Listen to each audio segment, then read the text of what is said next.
ओम श्री परमात्मने नमः। যথার্থ গীতা, শ্রীমদ্ ভগবদ গীতা, অথ প্রথম অধ্যায়।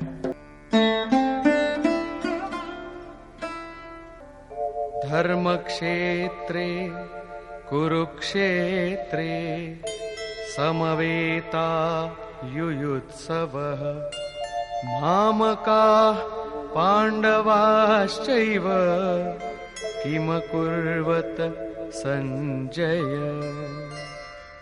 ধৃতরাষ্ট্র জিজ্ঞাসা করলেন, হে সঞ্জয়, ধর্মভূমি কুরুক্ষেত্রে যুদ্ধার্থে সমবেত হয়ে আমার এবং পাণ্ডুর পুত্রগণ কি করল?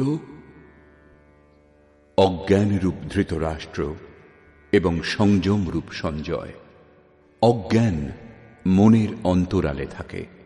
অজ্ঞানাবৃত মন ধৃতরাষ্ট্র জন্মান্ধ, কিন্তু সংযমরূপ সঞ্জয়ের মাধ্যমে তিনি দেখেন ও শোনেন। তিনি জানেন যে পরমাত্মাই একমাত্র সত্য। যতক্ষণ পর্যন্ত ধৃতরাষ্ট্র থেকে উৎপন্ন মোহরূপ দুর্যোধন জীবিত থাকে, ততক্ষণ এর দৃষ্টি সদা সর্বদা কৌরবগণের উপরেই থাকে, অর্থাৎ বিকারের উপরেই থাকে।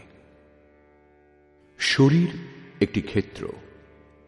যখন হৃদয় রাজ্যে দৈবী গুণসমূহের বাহুল্য ঘটে, তখন এই শরীর ধর্মক্ষেত্রে পরিণত হয়, এবং যখন এতে আসরিক প্রবৃত্তির বাহুল্য ঘটে, তখন এই শরীর কুরুক্ষেত্রে পরিণত হয়। কুরু অর্থাৎ কর, এই শব্দ আদেশাত্মক। শ্রীকৃষ্ণ বলছেন, প্রকৃতিজাত তিনটি গুণের বশীভূত হয়েই মানুষ কর্ম করে। ক্ষণমাত্র কর্ম না করে থাকতে পারে না। গুণত্রয় তাকে দিয়ে করিয়ে নেয়। ঘুমন্ত অবস্থাতেও কর্ম বন্ধ হয় না, সেটিও সুস্থ দেহের আবশ্যক খোরাক মাত্র। এই তিন গুণ মানুষকে দেবতা থেকে শুরু করে কীট পর্যন্ত দেহের বন্ধনেই আবদ্ধ করে। যতক্ষণ প্রকৃতি এবং প্রকৃতিজাত গুণ জীবিত, ততক্ষণ কুরু সক্রিয় থাকবে। অতএব জন্মমৃত্যুময় এই ক্ষেত্র, বিকারযুক্ত এই ক্ষেত্রই কুরুক্ষেত্র, এবং পরম ধর্ম পরমাত্মাতে প্রবেশ প্রদান করতে পারে যে পুণ্যময় প্রবৃত্তিসমূহ, সেই পুণ্যময় প্রবৃত্তিসমূহের অর্থাৎ পাণ্ডবের ক্ষেত্রই ধর্মক্ষেত্র। পুরাতত্ত্ববিদগণ পাঞ্জাব, কাশী, প্রয়াগ এবং অন্যান্য বহু স্থানের মধ্যে কুরুক্ষেত্রের নির্দিষ্ট স্থান অনুসন্ধান কার্যে রত আছেন। কিন্তু গীতাকার স্বয়ং বলেছেন, যে ক্ষেত্রে এই যুদ্ধ হয়েছিল সেই ক্ষেত্রটি কোথায়? ইদম শরীরম কৌন্তেয় ক্ষেত্রমিত্যভিধীয়তে। অর্জুন, এই দেহই ক্ষেত্র, এবং যিনি একে জানেন এবং আয়ত্তের অধীনে আনতে পারেন, তিনিই ক্ষেত্রজ্ঞ।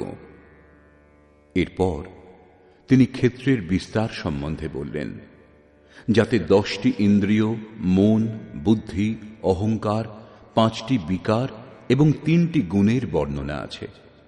এই দেহই ক্ষেত্র, এক মল্লভূমি। এর মধ্যে যুদ্ধাভিলাষী প্রবৃত্তি 2টি, দৈবী সম্পদ এবং আসুরী সম্পদ। পাণ্ডুর সন্তানগণ এবং ধৃতরাষ্ট্রের সন্তানগণ, স্বজাতীয় এবং বিজাতীয় প্রবৃত্তিসমূহ। তত্ত্বদর্শী মহাপুরুষের শরণাগত হলে এই দুই প্রবৃত্তির মধ্যে সংঘর্ষের সূত্রপাত হয়। একেই ক্ষেত্র ক্ষেত্রজ্ঞের সংঘর্ষ এবং প্রকৃত যুদ্ধ বলা হয়। ইতিহাসের পাতা বিশ্বযুদ্ধের কাহিনীতে পরিপূর্ণ, কিন্তু সেই সব যুদ্ধে যারা বিজয়ী হয়েছেন তারা কেউই শাশ্বত বিজয়ী হননি।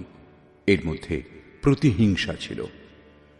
প্রকৃতিকে শান্ত করে প্রকৃতির ঊর্ধ্বের সত্তার দিগদর্শন করা এবং তাতে প্রবেশ করাই প্রকৃত বিজয়। এই হল শাশ্বত বিজয়, যার পশ্চাতে পরাজয় নেই।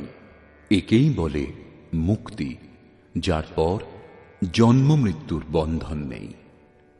এইভাবে অজ্ঞানে আবৃত প্রত্যেক মন সংযমের দ্বারা জানতে পারে ক্ষেত্র ক্ষেত্রজ্ঞের যুদ্ধের পরিণাম কি হয়। যার যেমন সংযম বৃদ্ধিপ্রাপ্ত হয়, তেমনি তার দৃষ্টি খুলতে থাকে।